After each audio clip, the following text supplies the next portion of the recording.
Boa noite a todos. Eu me chamo Rafael, sou nefrologista, faço parte do corpo clínico NefroStar e, em nome da NefroStar, eu queria agradecer a todos vocês pela disposição em vir nos prestigiar nessa noite. A NefroStar nasceu aqui em Brasília tem 1 ano e nós estamos fazendo simpósios para conhecer vocês e vocês nos conhecer e apresentar um modelo diferente, individualizado, personalizado, único. Nós queremos que todos vocês, que os nossos pacientes, que a sociedade, cada pessoa que entra dentro da NefroStar, seja o melhor momento do seu dia, tendo uma experiência única, totalmente individualizada. Seja um amigo, seja o paciente, seja o familiar, seja alguém do comercial, alguém do convênio. Nós queremos que a marca fique do bem-estar. E por que nós damos tanto valor ao bem-estar? Porque a nossa missão de vida é quebrar as paredes da hemodiálise. Nós queremos que as pessoas olhem para os pacientes renais crônicos não como pacientes, não como doentes, mas pessoas com uma condição de saúde que têm que vir dialisar. Então, nós queremos muito mais do que dialisar um paciente. Nós queremos que ele tenha uma vida abundante.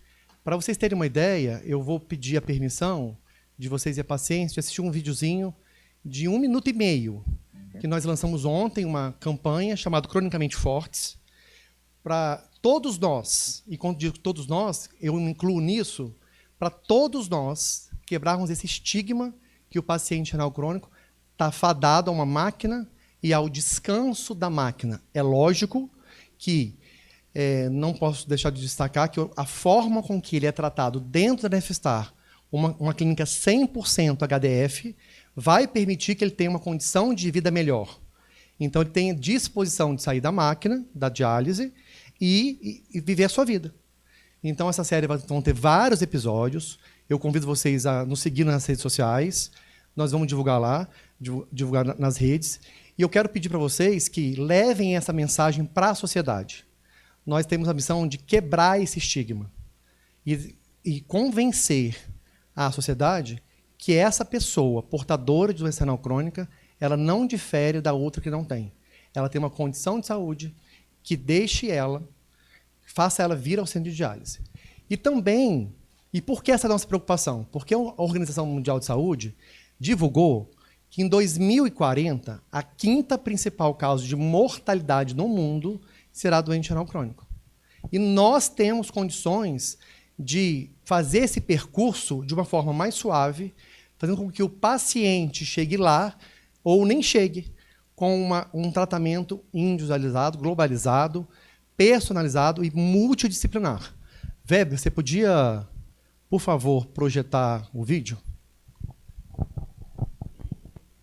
É possível, sim, ter uma vida autônoma, feliz, abundante. Isto é ser cronicamente forte. Isso é ser NefroStar.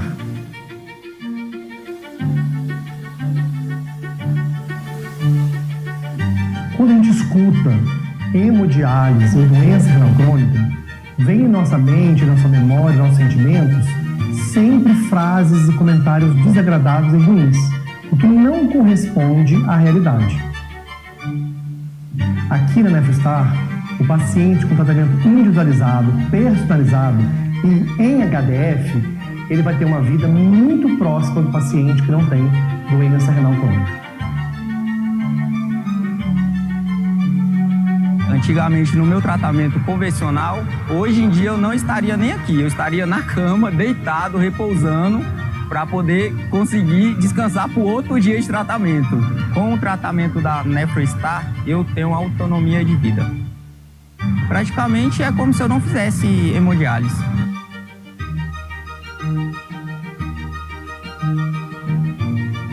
Tenho um agradecimento muito grande pela NefroStar, pelo cuidado, pelo carinho que eles têm por mim. Lá eu me sinto único.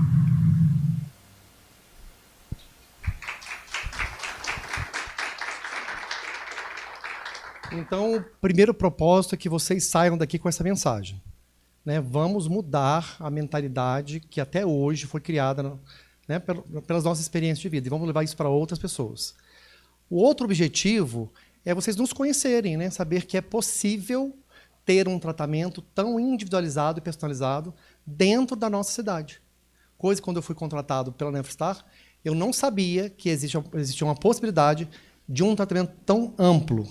E isso aqui é real. Esse é um paciente. Isso a gente vive no nosso dia a dia. Então, para vocês nos conhecerem, eu quero chamar aqui à frente a doutora Vanessa, a doutora Edivânia, que fazem parte do nosso corpo clínico. O doutor Murilo está, nesse momento, de plantão. E também quero chamar o Jales, nosso enfermeiro RT. Venham aqui à frente, por favor. Doutora Vanessa é nossa médica responsável técnica. E esse time ele trabalha apaixonadamente para que esse resultado aconteça. Né? A clínica tem uma estrutura linda. Né? Eu gosto de vir trabalhar aqui. A gente se sente bem com o ambiente. Mas isso não seria valorizado se esse grupo não se empenhasse tão seriamente na busca pela excelência do paciente. E aí você vai falar assim, nossa, todo mundo é excelente, né? Hoje a excelência parece que virou uma forma de venda. Nós também pensamos isso. E nós chegamos à conclusão que ser excelente é uma obrigação. Então, nós optamos por ser naturalmente, essencialmente excelentes, para entregar um serviço prêmio para a sociedade. Então, esse grupo, né, nós temos um arsenal de profissionais, mas esse grupo compõe os profissionais da Nefrostar. Obrigado. Bem, agora vamos ao motivo que trouxeram vocês aqui, né? Porque, afinal de contas, o meu filho fala uma frase muito interessante. Se você quer ser um tubarão, você nade com tubarões. E nós chamamos um tubarão hoje para vir dividir os seus conhecimentos. O Dr. Fausto Stauffer é um amigo de longa data. Nós já trabalhamos muito tempo em plantões aí, né, Dr. Fausto? O Dr. Fausto é graduado em Medicina pela Universidade Federal do Rio de Janeiro, especializado em Cardiologia pela Santa Casa de Misericórdia do Rio de Janeiro e doutorado em Bioquímica Médica pela Universidade Federal do Rio de Janeiro. Atualmente é pesquisador, colaborador da Universidade de Brasília e atua como cardiologista dos hospitais Santa Helena, Santa Lúcia, em Brasília. Especialista pela Sociedade Brasileira de Cardiologia, inclusive da qual já foi presidente do capítulo, né, Brasília, e pós-doutorado pela Universidade de Brasília. Dr. Fausto, vem aqui à frente.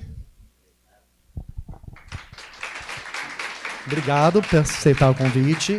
O Dr. Fausto ele vai representar hoje todos os cardiologistas da nossa sociedade. Porque nós queremos, sim, fazer parcerias. Nós queremos, sim, fazer parcerias com profissionais que se empenham, tanto quanto a gente se empenha, para entregar um serviço de qualidade, sempre priorizando o bem-estar, o melhor para o paciente. Dr. Fausto, eu desejo uma excelente palestra. E obrigado por ter aceito o convite. Eu que agradeço, Rafael. É um prazer estar aqui com todos vocês, entendeu? É um prazer a gente estar fazendo mais eventos, integrando as diferentes especialidades. Acho que isso só vai realmente melhorar o tratamento dos nossos pacientes, melhorar os desfechos desses pacientes. É um prazer estar aqui. E eu compartilho, não sou um tubarão, mas compartilho realmente esse mesmo objetivo, da gente ter o melhor tratamento para o nosso paciente, de resolver a vida do nosso paciente, e é isso que eu tento fazer também na minha clínica. Então a gente já conversou um pouquinho hoje aqui, eu tive a oportunidade de conhecer a estrutura e de conversar com os médicos, e a gente tem a mesma opinião. Bom, vou tentar me ater aqui na hora. O tema que a gente vai falar é muito interessante. E a gente tem aqui tanto cardios, clínicos, nefrologistas, então vai ser um bate-papo muito legal, que a gente vai botar a doença renal crônica, realmente o papel dela com a doença cardiovascular. É isso que a gente vai discutir aqui um pouquinho hoje. Vou só para cá. Obrigado pela apresentação também, Rafael. E queria agradecer, eu sei que tem algumas pessoas que estão online aqui hoje com a gente, então, além de agradecer a presença de vocês todos aqui, que estão presenciais, agradecer ao público que está acompanhando a gente online. Então, a gente vai falar sobre... Espera aí, só um instantinho. É na lateral aqui. Sobre risco cardiovascular no paciente com doença renal crônica. Meus conflitos de interesse em relação a essa palestra, nada que vai interferir especificamente. Mas eu começo trazendo uns dados que o Rafael acabou de falar para vocês. São dados aí sobre doença renal crônica, isso daí é da International Society of Nephrology, e quando a gente observa esses dados, a gente chega a números que são impactantes, pelo menos para nós que não somos da área da nefrologia. Então a gente vê que aproximadamente 10% da população mundial tem doença renal crônica. Esse número era representado em 2017 em 843 milhões de pessoas. 1 em cada 10 aqui dessa sala ou tem doença renal crônica ou vai ter doença renal crônica. Então isso é muito impactante. E obviamente se vocês forem mulheres, tiverem hipertensão, tiverem diabetes, forem idosos, essa doença ela é mais prevalente. E um dado que o Rafael trouxe que eu achei muito impactante é sobre a taxa de mortalidade. Então, se pegar em 37 anos, a taxa de mortalidade por doença renal crônica aumentou em 40%. Ou seja, foram patologias também que ficaram muitos anos sem terem novidades, sem terem novas drogas para se tratar, mas realmente é um número muito impactante. E para 2040, estima-se que essa doença vai ser a 5ª responsável de morte no mundo. Quando a gente fala, então, de doença renal crônica, qual que é a sua correlação com a doença cardiovascular? Então, isso daí a gente tem já publicados estudos observacionais que correlacionam tanto mortalidade cardiovascular com a doença renal crônica, quanto também eventos cardiovasculares com a doença renal crônica. E se a gente pegar e classificar a doença, estadiar ela conforme a sua taxa de filtração glomerular, a gente consegue observar que a partir do estágio 3B, que é quando eu tenho uma taxa de filtração glomerular menor do que 45, a mortalidade por doenças cardiovasculares passa a ser a mais importante nessa população, chegando a 58%, 60% de mortalidade naqueles que têm doença renal terminal. E quanto à morbidade, a partir daquele valor também de 45 de taxa de filtração glomerular, o número de eventos cardiovasculares que acontecem com esses pacientes eleva-se demais. Então, são pacientes que têm que ser acompanhados realmente em conjunto com a nefrologia e com o cardiologista aí fazendo essa estratificação. Outro dado que eu trouxe, que é um dado observacional também de um banco de dados americano, é um dado que todo mundo conhece, mas que a gente nunca valorizava muito a doença renal crônica isolada. Aqui eles acompanharam durante 10 anos pacientes que não tinham nem doença renal crônica, nem DM2, acompanharam pacientes que tinham só DM2, só doença renal crônica, ou então a associação das duas patologias, e viram a mortalidade nesse período de 10 anos. Nos pacientes que têm só DM2, eles já morrem 2 vezes mais do que aqueles que não têm essas patologias.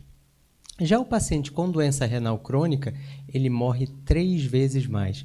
Ou seja, a gente fala tanto em DM2, fala tanto realmente da mortalidade cardiovascular nos pacientes diabéticos, mas vocês podem observar que quando a gente pega aqueles renais crônicos, eles acabam tendo uma mortalidade até maior do que esses diabéticos nesse estudo observacional. E quando a gente associa as duas comorbidades, aí o risco ele fica 6 vezes maior. Então a gente tem que primeiro tentar evitar que esse paciente desenvolva doença renal crônica, porque se ele for um diabético e ele fizer nefropatia diabética, aí a mortalidade dele cardiovascular fica muito pior.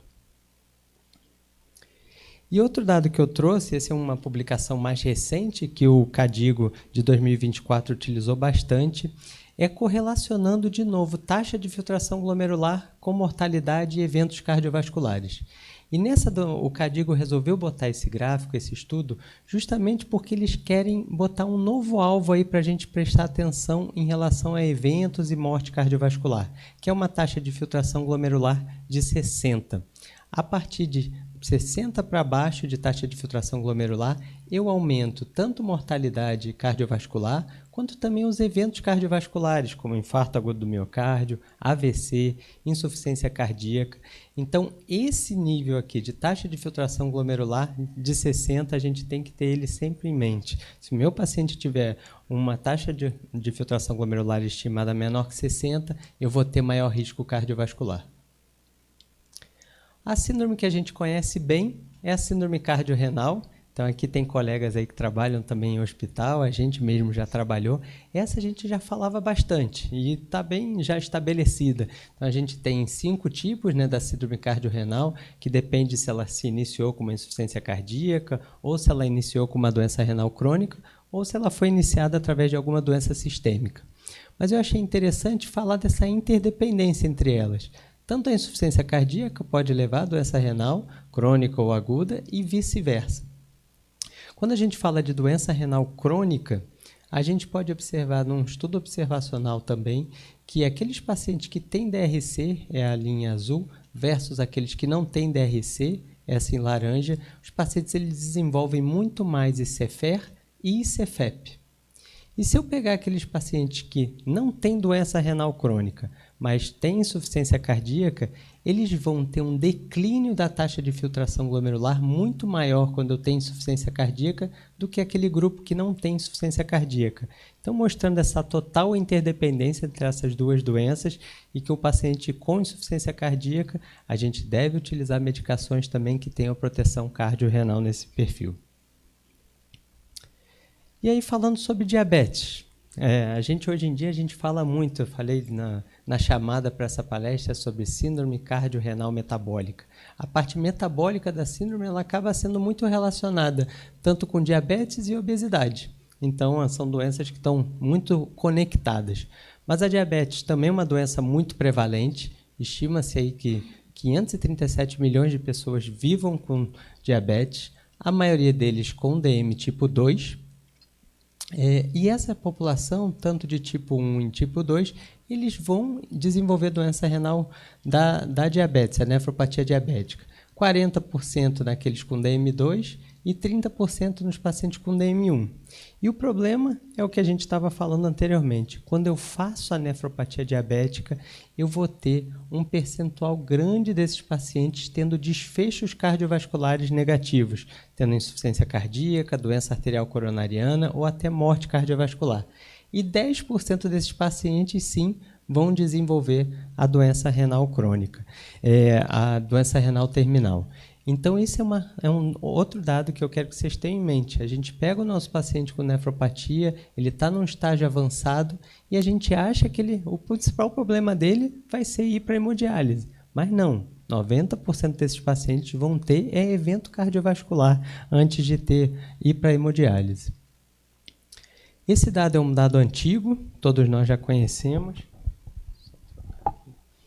Mas ele correlaciona, então, a nefropatia diabética, ou seja, DRC na diabetes, e mortalidade cardiovascular.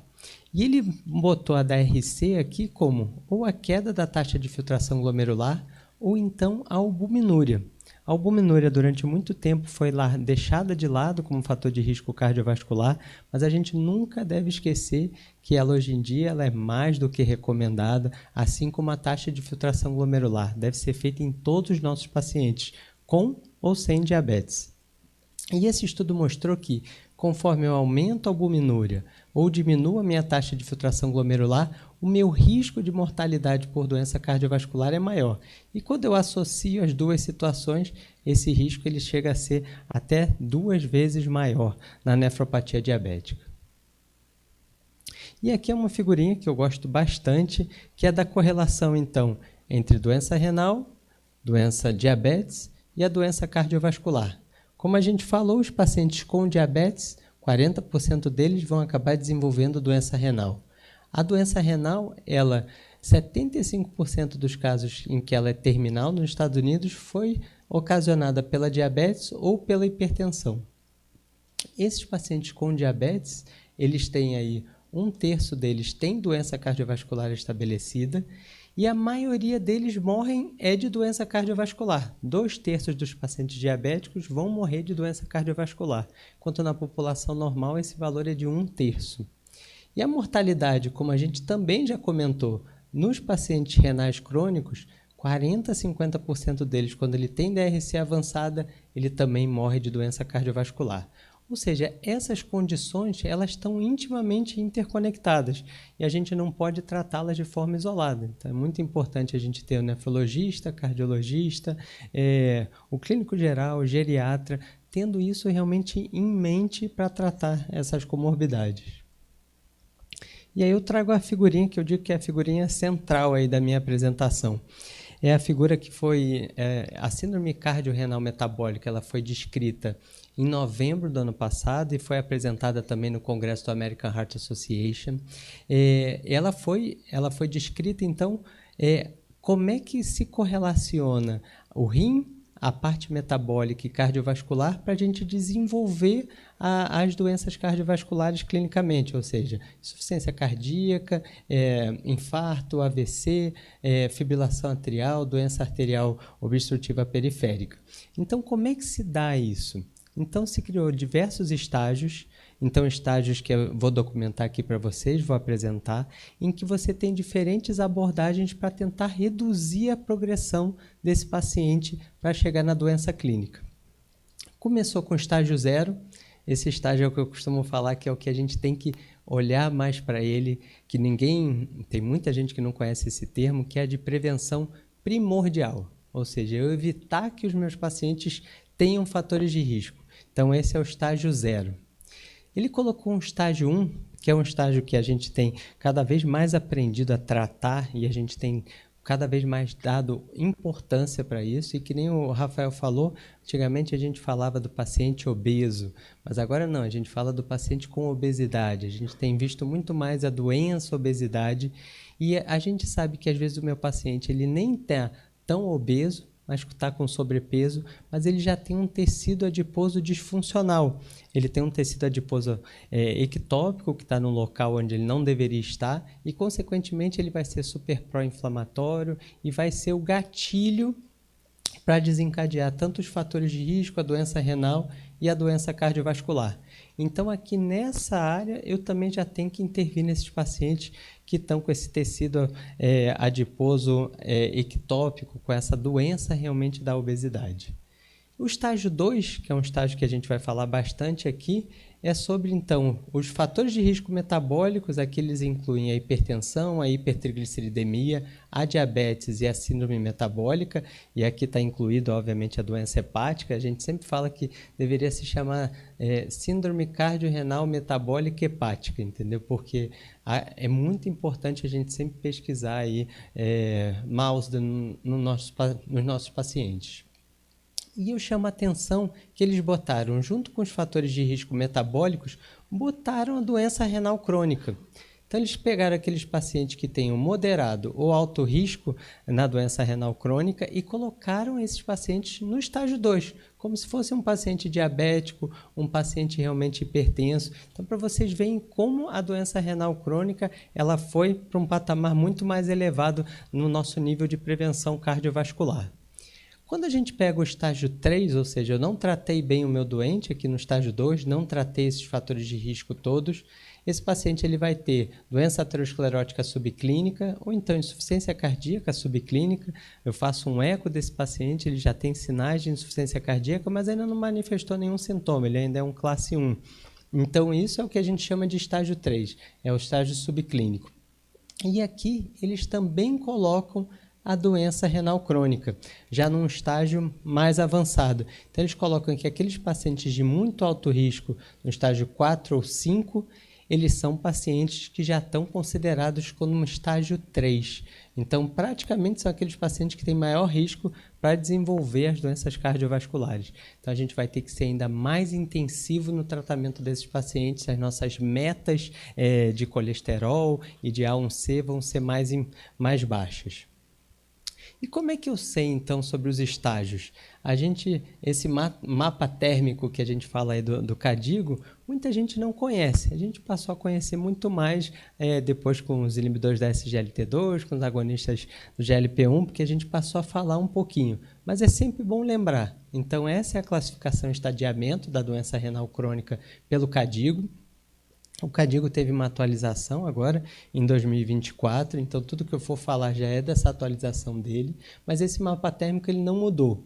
Ele associa taxa de filtração glomerular, então são 5 estágios de taxa de filtração glomerular, sendo que eu sempre vou lembrar que vocês abaixo dos 60 é aquele corte em que a gente já tem mais eventos cardiovasculares e maior mortalidade cardiovascular. E ele também associa com a taxa de filtração glomerular a albuminúria. Então, aquele paciente que tem menos até 30 de albuminúria, considerada normal ou só levemente aumentada, aquele que tem moderada de 30 a 300 e o que tem acima de 300. E esse mapa, ele mostra os pacientes que têm baixo risco de progressão da doença renal crônica, que está em verde, que tem moderado, que está em amarelo, que tem alto, que está em laranja, e o que tem muito alto, que está em vermelho. Então, vocês veem que um paciente que já tem uma taxa de filtração glomerular abaixo de 60, mesmo que ele não tenha albuminúria, ele vai ter já um risco pelo menos moderado de progredir a sua doença renal crônica. E abaixo de 45, que era aquele patamar que a gente falou, ele já tem também alto risco de progredir a sua doença renal crônica. Isso é interessante a gente ter essa tabela em mente. Por quê? Porque o KDIGO ele coloca que o risco para a progressão da doença renal crônica é o mesmo risco para a progressão da doença cardiovascular. Então, isso é super interessante. Quando a gente estiver classificando e estadiando o nosso paciente renal crônico pelo mapa térmico do KDIGO, a gente já vai saber mais ou menos o risco desse paciente. Teoricamente, eu nem preciso usar as calculadoras de risco que a gente vai falar um pouquinho mais para frente. Mas aquele paciente, então, que está no amarelo, ele é moderado, que tá nesse claro amarelo é moderado, no que está no laranja é alto risco e o que está no vermelho é muito alto risco. Outra estratificação que eu trouxe de risco que é bem interessante, ela foi publicada em 2022 e ela foi feita em conjunto com a Sociedade Europeia de Cardiologia e a European Renal Association, a Sociedade Europeia de Nefrologia. E o que eles viram é que eles colocaram a doença renal crônica como um fator de risco. Então, eles colocaram igual a uma hipertensão, igual a uma diabetes, igual a uma dislipidemia. Eles mandaram a gente estratificar os nossos doentes todos com albuminúria e com taxa de filtração glomerular. Eu achei super interessante que eles botaram um profile ABCDE. Então, eu sempre vou ver no meu paciente sempre albuminúria, pressão arterial desse paciente, colesterol, status de diabetes e a taxa de filtração glomerular estimada. Isso é importante por quê? Porque os nossos scores de risco tradicionais, eles não consideram taxa de filtração glomerular e não consideram albuminúria. Então, a gente tem que lembrar que na nossa estratificação dos pacientes, a gente tem que olhar para esses dois fatores. Tem também a diretriz de 2021, que foi anterior a esse posicionamento, que é uma diretriz de prevenção cardiovascular da Sociedade Europeia de Cardiologia. E eles colocaram que se o nosso paciente tiver doença cardiovascular, então esses pacientes com ou sem diabetes, eles devem ser rastreados para doença aterosclerótica e para progressão da doença renal, fazendo taxa de filtração glomerular e acompanhando a albuminúria desses pacientes anualmente. Então, isso é uma recomendação também super interessante e que a gente deve tornar isso para a nossa prática clínica. E aqui eu volto para o KDIGO e põe até um site que foi recomendado na própria publicação, em que eles têm diferentes modelos de risco em que associam já a taxa de filtração glomerular e a albuminúria.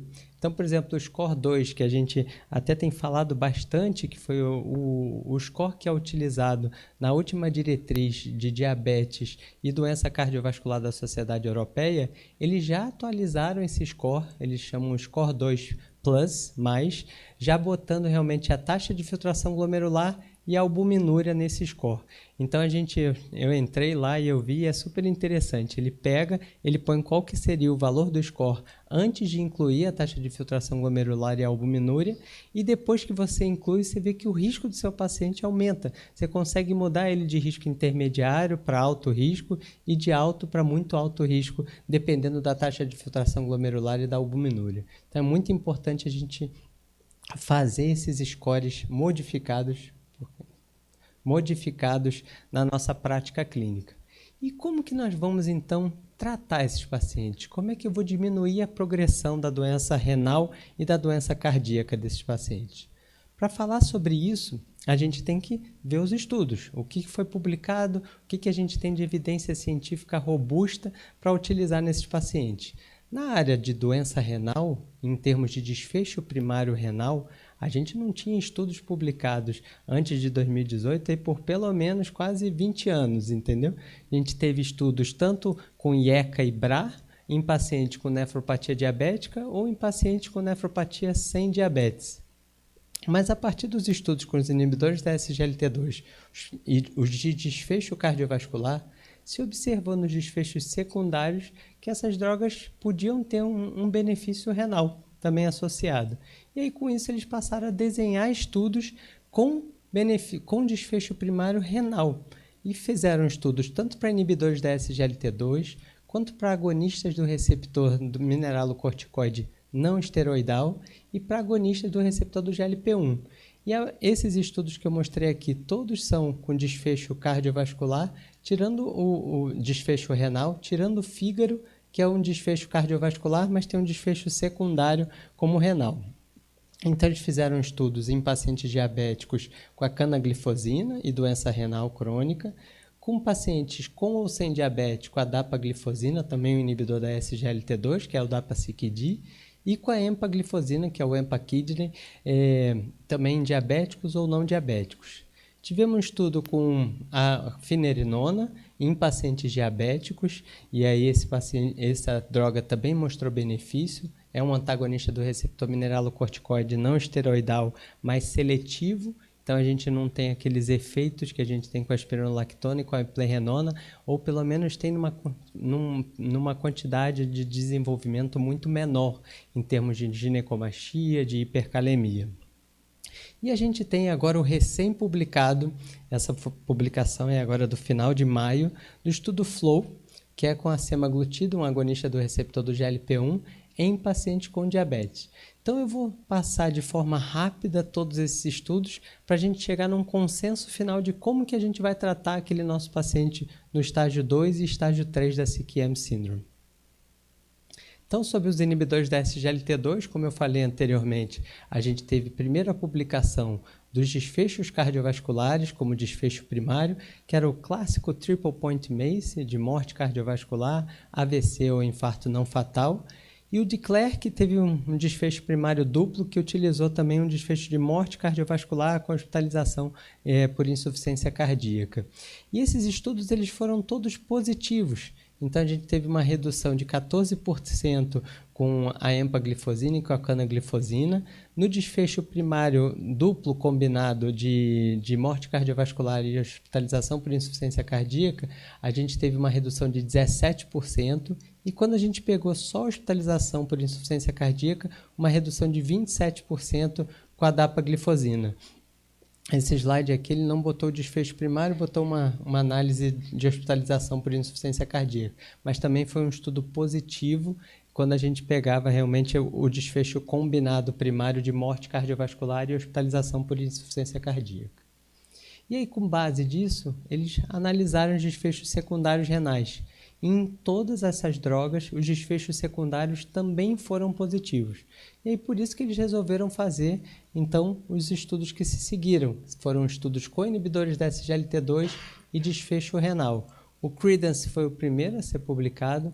Eram pacientes com uma taxa de filtração glomerular de 30 a 90, e nesse primeiro eles tinham albuminúria acima de 300, ou seja, eles ficavam na classificação A3. Depois veio o DAPA-CKD, que randomizou pacientes com taxa de filtração glomerular de 25 a 75 e uma albuminúria acima de 200.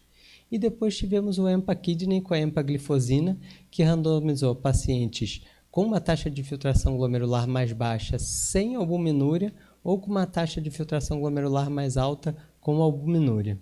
E todos esses estudos revelaram realmente que o desfecho primário composto de doença renal terminal, elevação da creatinina e morte renal ou cardiovascular, a redução foi significativa para todos os 3 estudos e de forma realmente com um NNT muito bom, bem robusto. Então, uma redução de 30% para a canaglifosina, uma redução de 39% para dapaglifosina e uma redução de 28% para empaglifosina.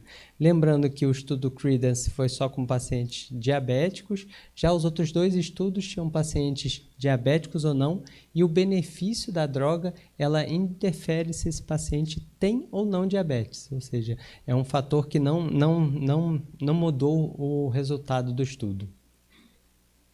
E os possíveis mecanismos, então, de proteção renal e cardiovascular dessa droga? Então, uma droga que acabou sendo descoberta para diabetes, depois ela mostrou benefício realmente renal, mostrou benefício ainda de insuficiência cardíaca nos pacientes tendo ou não diabetes. Mas esses mecanismos, eles são complexos. Eu trouxe esse dado, é um estudo de 2020, que é o que a gente costuma usar para falar sobre mecanismos. O que a gente sabe muito bem claro dos inibidores da SGLT2 para o rim é que eles acabam fazendo uma vasoconstricção da arteríola aferente, ou seja, a arteríola que está entrando no glomérulo. Se você faz uma vasoconstricção, eu vou proteger esse glomérulo realmente da hipertensão intraglomerular e da hiperfiltração. E aí, com isso, eu faço com que eu diminua a albuminúria, tem uma pequena inicial decréscimo da taxa de filtração glomerular, mas a gente sabe que esse decréscimo ele vai ocorrer até ali 60 dias e depois ele já começa a diminuir a taxa de queda da taxa de filtração glomerular desses pacientes. E os benefícios cardíacos, eles são mais complexos do que o benefício renal, mas a gente tem, obviamente, um benefício relacionado com volume plasmático, queda da pressão arterial, melhora da função vascular e tem uma ação local realmente no miocárdio em que ele diminui a morte súbita na insuficiência cardíaca. Isso é super interessante. A gente tem aqui uma colega que é ritmologista e esses dados foram publicados depois desse estudo.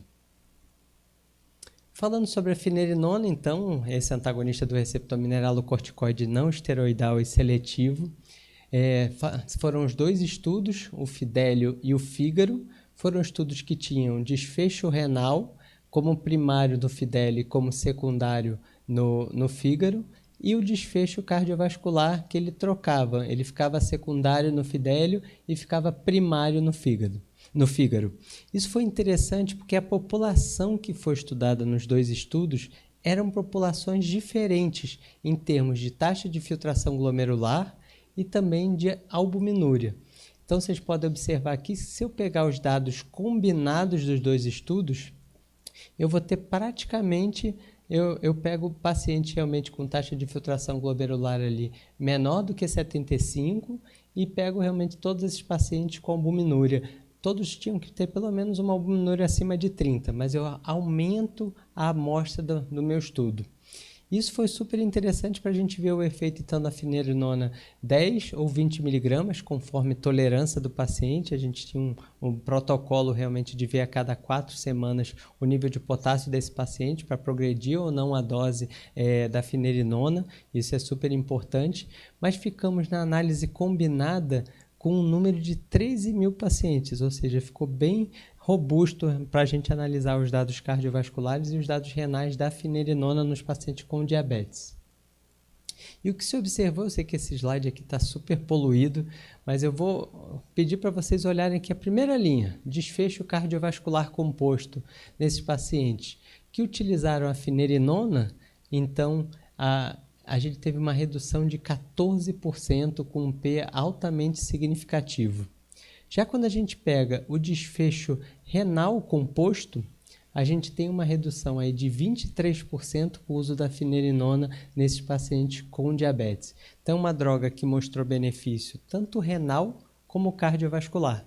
Uma crítica que se faz a esse estudo, porque ele é um estudo anterior ao benefício tão grande dos inibidores da SGLT2. Então, o percentual de pacientes que estavam utilizando o inibidor da SGLT2 nesse estudo era mais baixo. Mas, de qualquer forma, é mais uma droga para atuar realmente aí mostrando benefício. Então, se a gente for falar em diabetes, a gente já tem IEC-BRA, já temos os inibidores da SGLT2 e agora temos a finerenona também com um estudo robusto, mais de 13 mil pacientes mostrando benefício cardiorrenal. E aí eu trouxe esse gráfico do CADIGO de novo, então de 2024, que eu acho que faz um bom resumo para a gente do que como que nós vamos realizar a proteção cardiorrenal no paciente com doença renal crônica. Então, primeira coisa é sempre mudança de estilo de vida. Eu estava lendo as recomendações do CADIGO, as recomendações são muito similares às recomendações que a gente tem para a doença cardiovascular.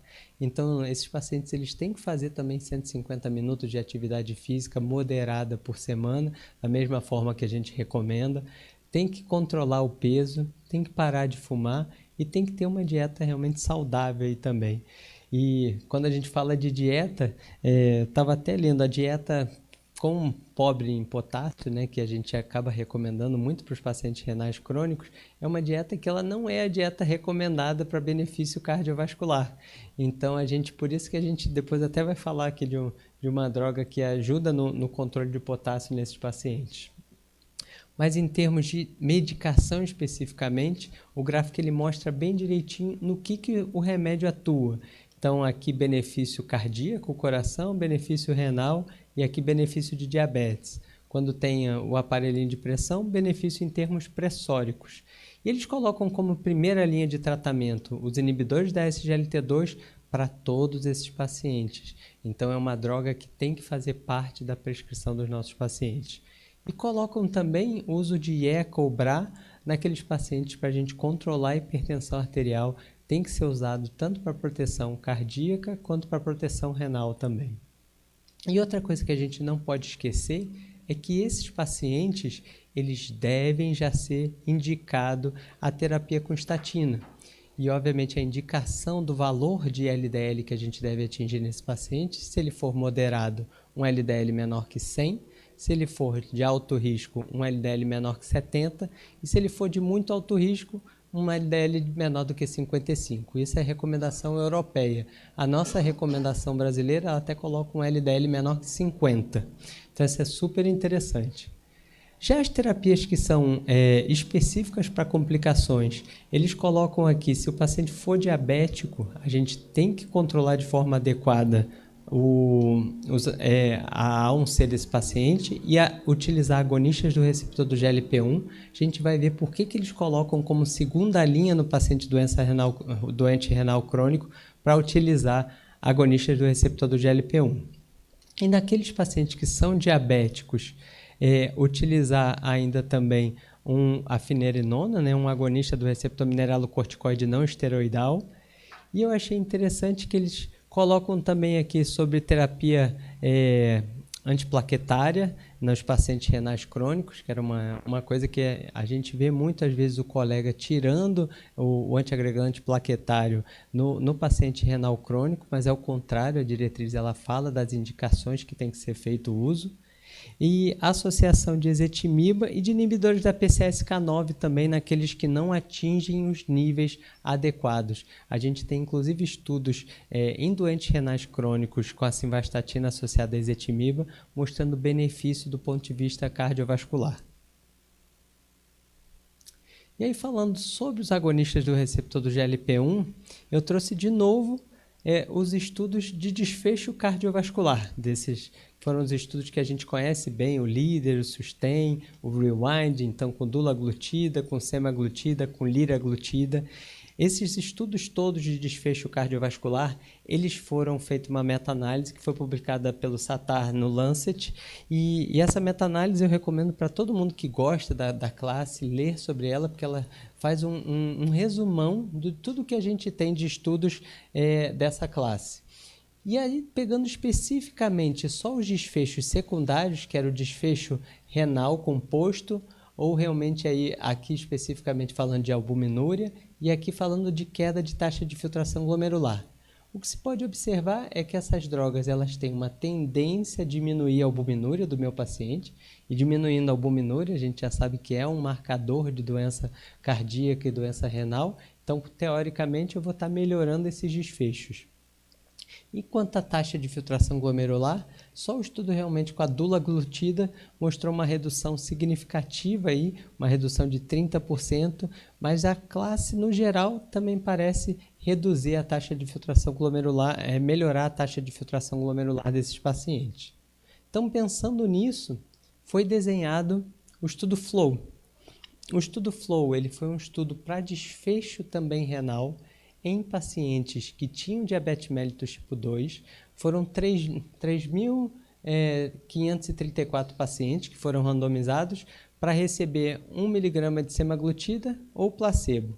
Esse estudo ele era para durar 5 anos, mas ele foi terminado precocemente pelos benefícios que foram observados com essa droga.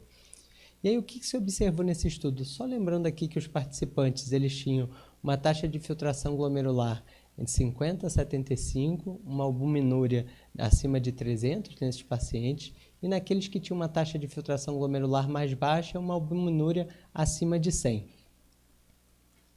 E aí o que eles observaram é que, para você ter o desfecho primário, que era o desfecho renal composto, no grupo que utilizou a semaglutida, você teve uma redução de 24%, com um P altamente significativo naqueles que utilizaram a semaglutida subcutânea 1 mg uma vez por semana. E quando a gente pega o desfecho composto, a gente teve uma redução aí de 21%. E como a gente tinha como desfecho secundário os desfechos cardiovasculares, a droga ela mostrou uma coisa que ela já tinha sido mostrada anteriormente, uma redução de mortalidade cardiovascular, então de 29%. E quanto à queda da taxa de filtração glomerular, a semaglutida ela reduziu realmente a queda da taxa de filtração glomerular nesses pacientes com diabetes.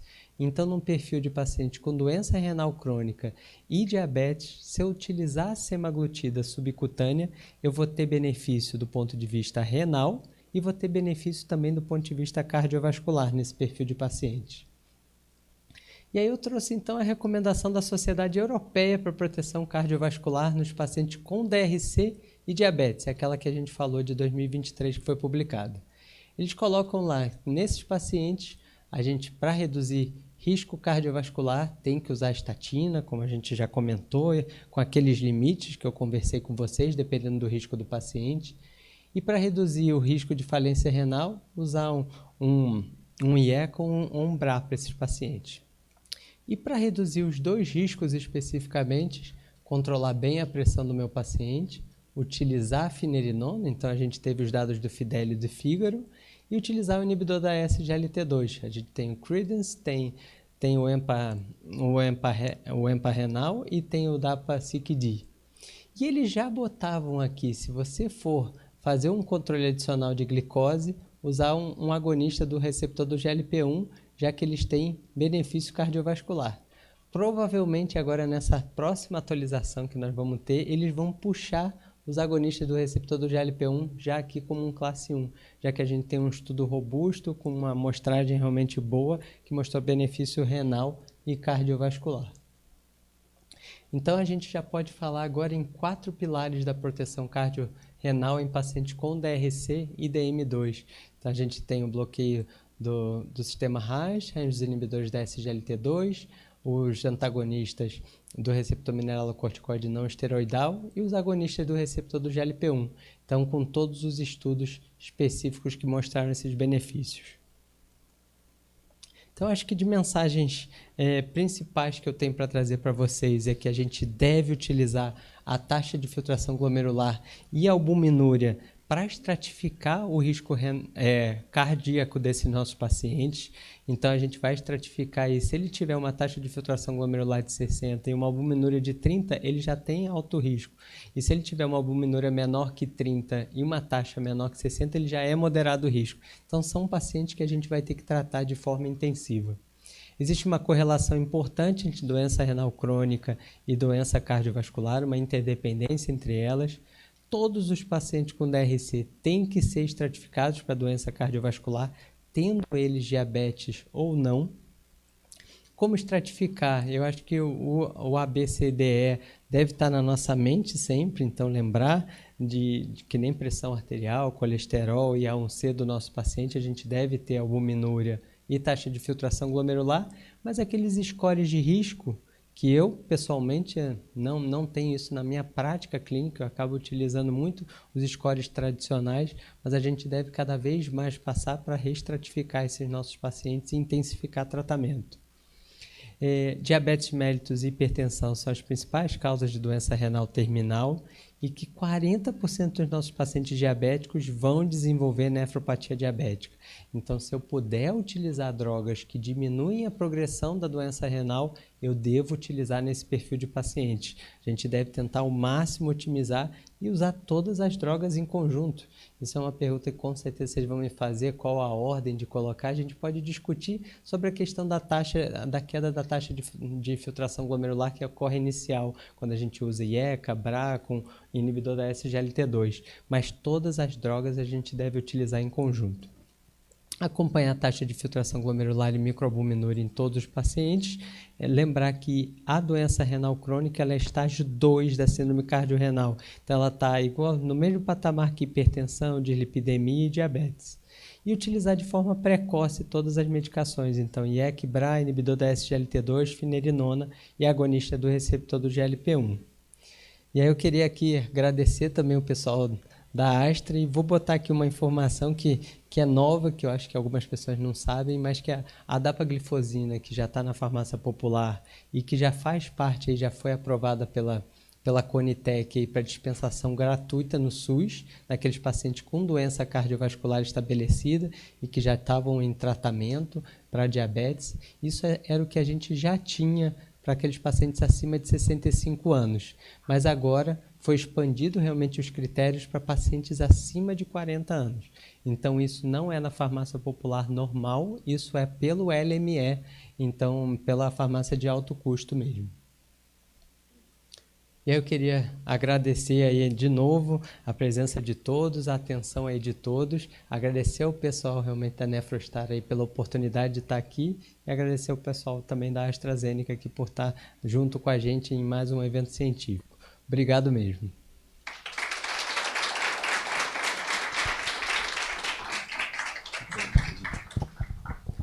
Bem, gente, nós estamos abertos a perguntas, dúvidas.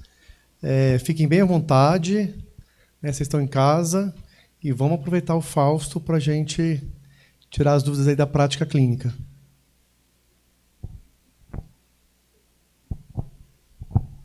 Alguém? Você já tem costume aí de utilizar as drogas? Porque, na verdade, são drogas... Os inibidores da SGLT2 são drogas que tornaram-se nosso hábito prescritivo muito fácil, são drogas que não têm progressão, pouco efeito colateral. A gente usa nos nossos pacientes com disfunção grave de IVE, sem problema nenhum, entendeu? E tem o benefício da droga, é muito fácil a gente manejar. Agonistas do receptor do GLP-1 já é um pouquinho mais difícil. A gente tem agonistas realmente de forma oral, mas que tem toda uma forma específica de se utilizar, mas naqueles pacientes que não querem utilizar injeção, a gente já tem essa oportunidade de ser administrado para os pacientes. E a finerenona, eu imagino que muitos aqui não tenham tido a oportunidade de utilizar, porque a gente acaba ficando mesmo no trio ali de IECA, BRA, agonista do receptor do GLP-1 e inibidor da SGLT2, mas a finerenona é uma droga muito boa. A gente tem que acompanhar o potássio, o percentual dela subir potássio é muito mais baixo, mas acontece. E aí era até o que eu ia falar aqui para vocês sobre o Lokelma, também uma droga que eu não sei se você já tem aqui na Nefrostar. Ótimo. Então, eu tive a oportunidade de usar o Lokelma em um paciente meu de consultório e numa paciente que internou lá no Santa Lúcia. E aí, eles não têm lá, não está padronizado lá, e aí levaram lá para mim, lá para o paciente, e foi excelente. Ela internou com um potássio de 6, utilizou 2 envelopezinhos, porque a dose de ataque é você fazer 10 gramas 3 vezes ao dia durante 24 a 48 horas e depois a gente passa para a fase de manutenção.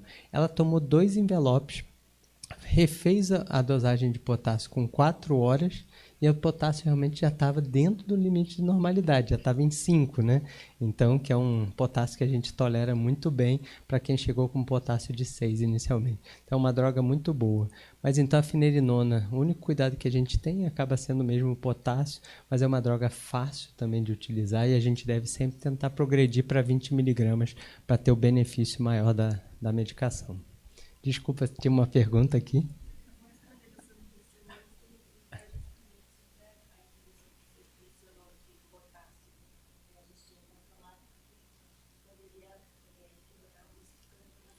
Exatamente. O potássio, ele já foi a gente sempre fala assim, é legal discutir isso, porque o potássio a gente nunca fala que ele é um fator de risco para a doença cardiovascular, mas é muito mais um marcador de risco na doença cardiovascular.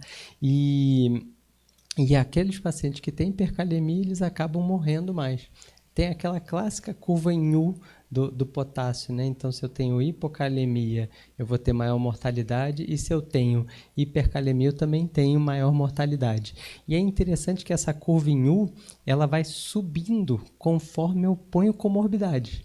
Então, num paciente diabético com insuficiência cardíaca, ele tem a mortalidade bem mais alta e com níveis de potássios até mais baixos quando a gente está falando de hipercalemia. Então, por isso que a diretriz europeia de insuficiência cardíaca, ela coloca que um paciente que tenha potássio acima de 5, você já deve pensar em usar algum trocador de potássio desses aí de forma crônica. É super interessante. Sim? Já tem algum trabalho nos não diabéticos mostrando algum tipo de benefício? Muito boa essa pergunta. A gente quer muito utilizar, por exemplo, na insuficiência cardíaca, né? E aí já tem um trabalho que está em andamento, porque é antiético a gente ter uma droga da classe, é um antagonista do receptor mineralocorticoide que tem benefício, tanto a espironolactona como a iplerenona, nos pacientes com insuficiência cardíaca. A gente não poderia fazer um estudo tradicional, mas naqueles que não toleraram essas drogas, eles estão fazendo um estudo com os intolerantes e randomizando para utilizar ou não a finerenona em não diabéticos. Então, isso vai ser muito interessante para a gente. Vai ser um estudo que nem a gente teve o DAPA-HF, né? E aí vai ter um percentual sempre de diabéticos aí no estudo, mas a maioria dos pacientes não diabéticos. Outra coisa, dúvidas de vida real. Porque hoje a gente tem esse arsenal terapêutico, né, para os nossos pacientes, mas sempre para clearance acima de 25, de 20 a 25. E quando eles entram em diálise, aí eu percebo assim, que a gente volta meio que aquela inércia terapêutica, porque eles vão entrando em diálise e várias drogas começam, né, a ser retiradas e o paciente ele fica desassistido. Ele não continua morrendo de doença cardiovascular? Perfeito esse seu questionamento. A gente não tem estudos para embasar a utilização dessas drogas no paciente com diálise.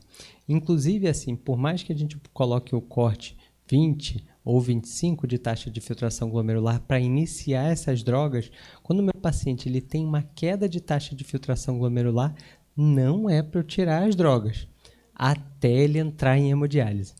A recomendação atual é, entrou em hemodiálise, eu suspendo realmente as medicações. Mas a gente não tem essa resposta e a gente tendo a condição de manter, isso é opinião pessoal, manteria. A gente tem, por exemplo, com os anticoagulantes, a gente não tem um estudo robusto para falar que se pode utilizar a apixabana nos pacientes que têm hemodiálise. Mas é a droga de escolha que a gente faz, mesmo tendo um N de pacientes pequenos, nos pacientes que estão com hemodiálise, porque a gente sabe que a varfarina vai piorar a doença renal dele, entendeu? Então, isso daí acaba sendo quase que uma opinião de especialista.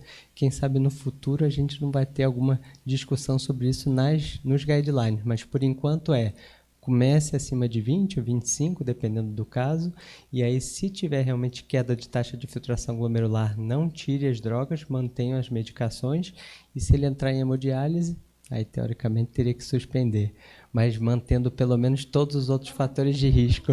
É difícil isso, mas opinião pessoal mantenham as medicações, entendeu?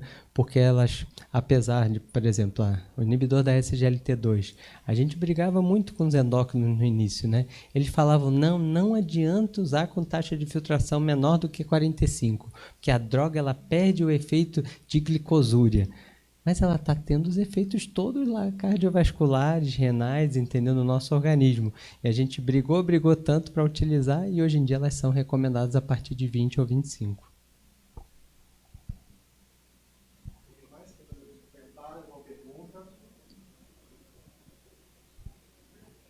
Hã? Perfeito. Em relação à taxa de filtração glomerular, vocês preferem dosar ou vocês sempre fazem o cálculo por fórmulas estimadas de creatinina? Como é que vocês levam a isso no dia a dia?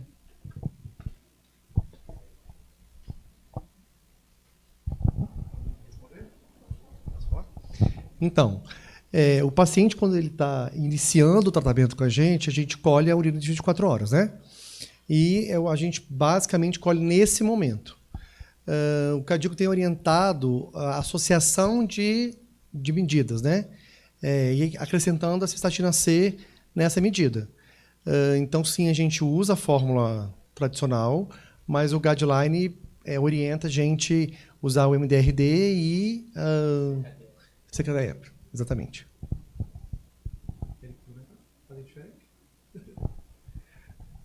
Alguma outra pergunta? A gente quer. Nós tivemos uma paciente que você falou do Lokelma. Eu lembrei de uma paciente que a gente usou. Ela, uma paciente de 20 anos, em diálise, tem uma doença óssea avançada. E um dia ela chegou na diálise literalmente rígida. Né? No final de semana, ela dialisa 6 vezes por semana, 2 horas, 12 horas, né? Uma dose excelente de diálise. Dosamos o potássio, estava 7,2. A gente conseguiu, a doutora Vanessa ligou conseguiu, ela tomou a medicação. Na clínica, assim, ela dialisou, tomou a medicação, levou para casa. Pós-diálise estavam uns 6, e aí no outro dia, então agora a gente está tentando com convênio, né? Porque é uma medicação que, se você olhar o custo da caixa, ela é elevada, mas do envelope é viável. E nós estamos aí brigando com o convênio para liberar, porque para essa paciente, no período interdialítico, que fica mais tempo, para nós nefrologistas vai ser excelente. E naquele paciente agudo também, né, que às vezes ele interna só por causa do potássio alto. Você vai levar ele para diálise porque o potássio aumentou. E não tem razão para isso. A gente evita assim, custo, risco, hospitalização. Então, a gente está lutando agora para a gente viabilizar economicamente mais o Lokelma. Nos pacientes, eu até me perguntava por que existe a caixinha de 3 sachês só, né? É justamente para o final de semana, né? O paciente utilizar realmente no final de semana, nesse período, para não chegar na segunda-feira com potássio lá nas alturas. E aí isso daí é super interessante. E para nós, cardio, talvez o custo realmente é 900 e poucos reais, né? A caixa com 30 sachês. E aí, como a gente tem a oportunidade de utilizar 5 em dias alternados, talvez como dose de manutenção mesmo de prescrição, isso talvez seja uma coisa que seja viável para a gente manter o benefício das drogas cardiovasculares nessa população, entendeu? Então, a gente adquiriu logo de começo da Lokelma que era estar, temos escolhido os nossos pacientes e com certeza é um avanço. Eu fico impressionado como nos últimos anos a gente ganhou benefício. Eu sou nefrologista há muitos anos e nos últimos 4, 5 anos nós temos muitos ganhos medicamentosos sobre o paciente DM2, né, que a diabetes, como o Fausto falou, é uma das principais causas da doença renal crônica, e é nesse ponto que a gente tem que atuar, naqueles pacientes que têm indicação, e a gente tem que levar isso, né? A gente sabe que mudança de estilo de vida para aqueles pacientes que querem, são orientados, são acompanhados e querem mudar, a adesão ela não é satisfatória, a gente não consegue mudar tanto, né? E ganhamos muito com essas medicações. Aqui na Nefrostar, os pacientes de consultório, a gente faz um monitoramento de perto, né? Agora, com o estudo Flow, a gente vai rechamar os pacientes e tentar introduzir para ter os 4 pilares, e aí a gente postergar a entrada dele na diálise. Nós ouvimos de um Dr. Aloísio, que é um grande nome da nefrologia, que ele fez nefrologia para cuidar de rim em paciente que não tem rim. Então, eu falei com ele no dia, o sonho de todo nefrologista é não levar o paciente para diálise. E se for para diálise, conseguir o transplante o mais rápido possível. A gente aqui trabalha nessa linha. Vai acontecer que nem aconteceu com os endócrinos, né? Existia endócrino que só tratava diabetes e os endócrinos que tratavam obesidade. Depois que se viu realmente 90% dos pacientes diabéticos têm sobrepeso ou obesidade, e se você tratar de forma adequada sobrepeso e obesidade, você diminui realmente a A1C de forma eficaz e reduz desfecho nesses pacientes, todo mundo está tendo que tratar tudo. Vocês com essas drogas novas, entendeu? Desde que a gente tem 2018, a gente pretende diminuir os pacientes que estão para hemodiálise. Vocês vão cada vez tratar também mais pacientes clínicos e ter que utilizar essas medicações. Alguém mais? Fausto, eu queria agradecer muito a sua presença. A gente queria que você levasse uma lembrancinha aqui da Nefrostar, para colocar lá no seu consultório. Personalizado para você, com todo o nosso carinho, dedicação e respeito ao grande profissional que você é.